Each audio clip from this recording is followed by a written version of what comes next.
BBM at Liza Marcos ang naging inaugurasyon ng major infrastructure project sa Mindanao. Natapos na kasi ang Pangil Bay Bridge na magkukonekta sa mga probinsya ng Lanao del Norte at Misamis Occidental. Akalain mo, itong si BBM ay tila inangkin ang proyekto na ito ng dating Pangulong Duterte under Build program. Abay binago na niya kasi.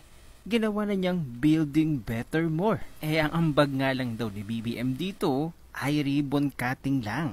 Heto nga ang mga patunay na ang Pangil Bay Bridge na ito sa Misamis Occidental ay naitayo sa ilalim ng Build program ng Administrasyong Duterte. Isama na natin sa naging saksi ang Governor ng Misamis Occidental na si Governor Philip Tan. O diba, under ito ng Build program ng dating Administrasyong Duterte. Kaya't napapatanong ang mga netizens, bakit daw binago ni BBM?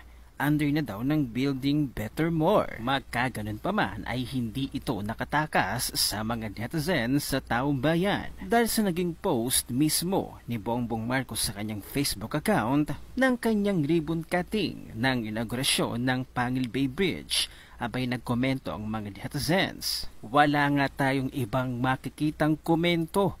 Puro thank you Tatay Duterte. Duterte Legacy, salute Duterte Legacy. Thank you former President Duterte.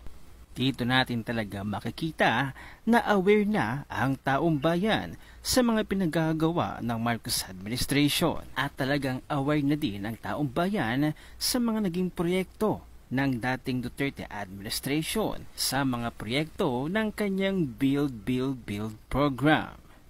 Legacy mo, PBBM, ayuda at maraming trolls. Puro trolls ang page mo.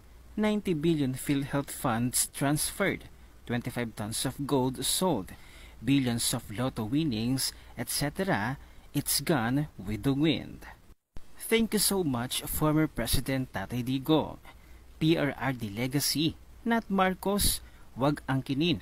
Wala ka pang nagagawa na sarili mong project. O hindi ba mga kasweet? Talagang ribbon cutting lang ang ginawa ng mag-asawang ito. Ang kapal nga daw ng mukha na baguhin ito under Build program ng dating Duterte administration at inilagay pa nga doon ni BBM sa kanyang programang Building Better More. Hayang katotohanan, under ito ng Duterte administration at kahit ano pa ang kanilang gawin na pagtatakip sa mga nagawa ng Duterte administration. Lalabas at lalabas, mananaig ang katotohanan dahil nga tumatak na sa taong bayan ang pangalang Duterte. Samantala nagbigay ng komento at reaksyon si Mr. Whitaker sa video na ito ni Martin Romualdez na tila nasisiraan na ng bait at ulo. At ang kanyang nakakatuwang komento at reaksyon, panoorin natin na ang buong video. Hey! Hey!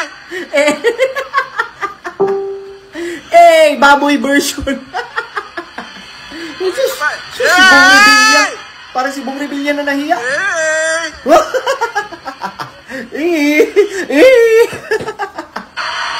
Okay. Diyos ko mo. Okay ka lang. Ganyan na lang tayo.